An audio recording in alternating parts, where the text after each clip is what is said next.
Sa paglabas ng bagong kabanata ng One Piece, ang paglaya ni Loki mula sa kanyang pagkakagapos sa puno ng Elbaf ang siyang pinakamalaking balita. Ano ang magiging implikasyon ng paglayang ito ni Loki? Magiging malakas na kakampi ba ito ng mga Straw Hats o magiging masamang kaaway? Lalabanan ba ni Loki ang mga God's Knights o maghihiganti siya sa mga Elbaf Giants na nag-akusa at nagkulong sa kanya sa Underworld?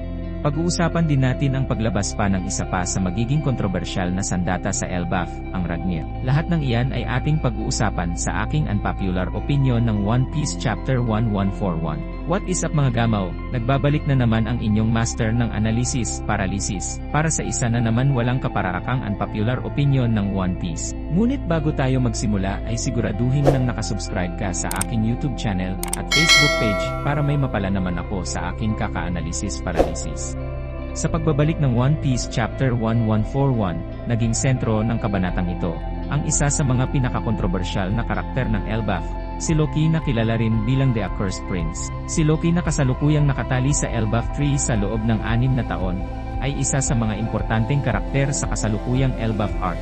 At ngayong siya ay nakalaya na, ay siguradong magsisimula na ang mga aksyon na talaga namang inaabangan nating mga One Piece fans, bago pa man magsimula ang Elbaf arc. Mula noong nakuha nila Luffy ang susi mula kay Gyaban noong huling kabanata, ay agad na silang nagtungo sa kinaroroonan ni Loki. Sa sobrang tagal ng panahon na lumipas, naisipan pa ni Zoro na mag-imbak ng mga karne.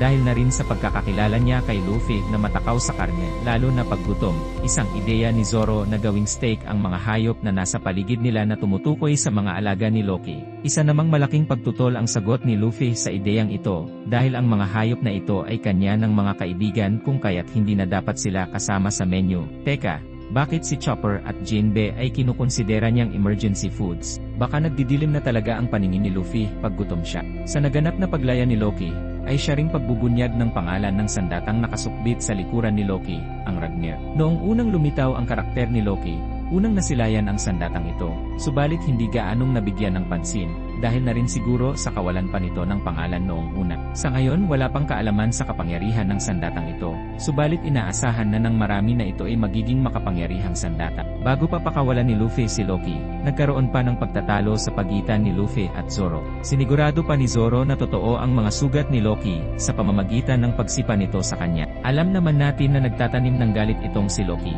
Sa katunayan, nais ni Loki na makita pa si Shanks para bawian ito sa ginawa nitong paghuli sa kanya. Malalagot siguro itong si Zoro sa oras na maalala ni Loki ang ginawa ni Zoro sa kanya. Sa bandang huli, pinakawalan na rin nila Luffy at Zoro si Loki. Subalit nag-iwan pa rin ng isang sea stone na gapos sa paanan ni Loki bilang precautionary measures sakaling mang may gawin si Loki na hindi maganda. Mula sa kalangitan naman ay makikita ang mga New Giant Pirates na bumumubulusok sa pagkakahulog-lulan ng Svalir. Sa pangunguna ni Hirudin, misyon nilang pigilan ang plano ni Luffy na pakawalan si Loki, subalit huli na ang lahat. Makikita na sa huling panel ng kabanata, ang napakalaking pagkatao ni Loki na nakatayo sa kabila ng mga pinsalang natamo niya mula kay Shamrock, at isama pa ang pagkakatali nito sa isang sea stone sa kanyang paa. Lalong nagpainit ng eksena ang paghawak ni Loki sa kanyang sandata na Ragnir, na nagbigay ng panik sa mga New Giant Warriors, lalo na kay Hirudin. Ang Ragnir na may literal na kahulugang Iron Thunder, na nangangahulugang ang sandatang ito ay may kinalaman sa lightning at thunder.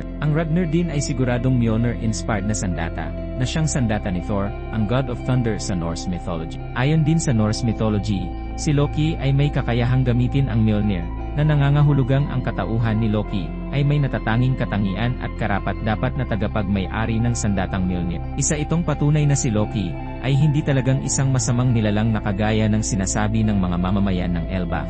Makikita rin sa mga naunang kabanata na si Loki ay nakatali sa puno ng Elbaf kasama ang Ragnir. Ang malaking katanungan ay bakit itinali si Loki kasama ng Ragnir na kanyang pangunahing sandata. Ang isa sa posibleng dahilan na nakikita ko ay si Loki lamang ang may kakayahang humawak at gumamit ng Ragnir. Kagaya sa kalagayan ng Mjolnir, na tanging si Thor lamang ang karapat-dapat na gumamit nito at walang sinuman ang makakagamit nito. Mapapansin din na ang Ragnir ay kulay itim na sandata na posibleng ito ay infused ng haki, kagaya na lang ng mga Black Blades. Isa na namang halimbawa ng pagpapakita pa sa kung anong kakayahan mayroon itong si Loki. Kung ang Ragnir ay kagaya ng Mjolnir na pagmamay-ari ni Thor ayon sa Norse mythology, ang kapangyarihan nito ay may kaugnayan sa lightning at thunder. Samantalang si Loki naman ay tinatawag ang kanyang sarili na Sun God, na kung ating iisipin ay may kaugnayan sa liwanag o ng apoy o fire. Ang karakter ba ni Loki at ng Ragnir ang tinutukoy ni Ripley noong banggitin niya na ang kahinaan ng Elbaf ay ang thunder at fire? Akala ko si Sabo at Enel ang tinutukoy dito, wala lang naman naisip ko lang.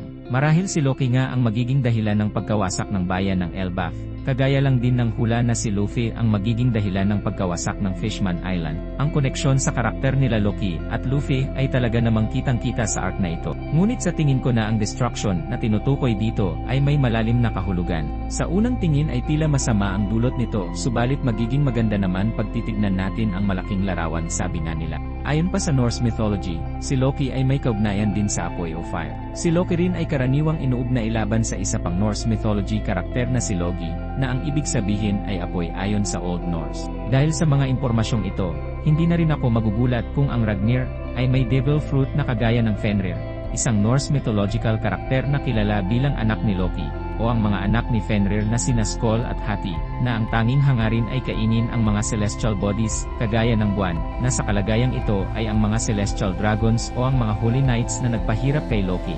Hindi maikakaila na isang halimaw itong si Loki pagdating sa labanan. Isama pa ang kanyang sandatang Ragnir, nangangahulugan lamang na lalong tumaas ang antas ng kanyang kapangyarihan.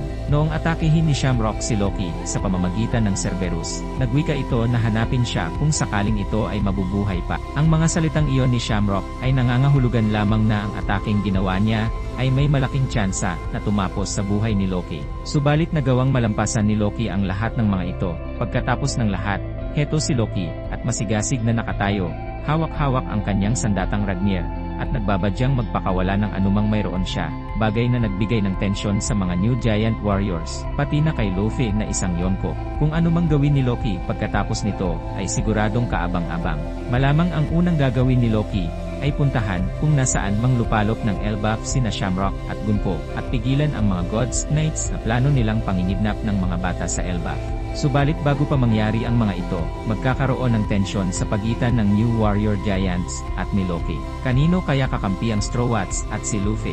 Kakampihan ba niya ang grupo ni Herudin dahil na rin sa pakiramdam niya ay trinaydor siya ni Loki, o papanig siya kay Loki dahil na rin na kay Loki ang impormasyon kung nasaan si Shanks? Abang-abang na lang tayo sa susunod na kabanata, hanggang sa susunod na walwalan mga gamaw. Katolpa.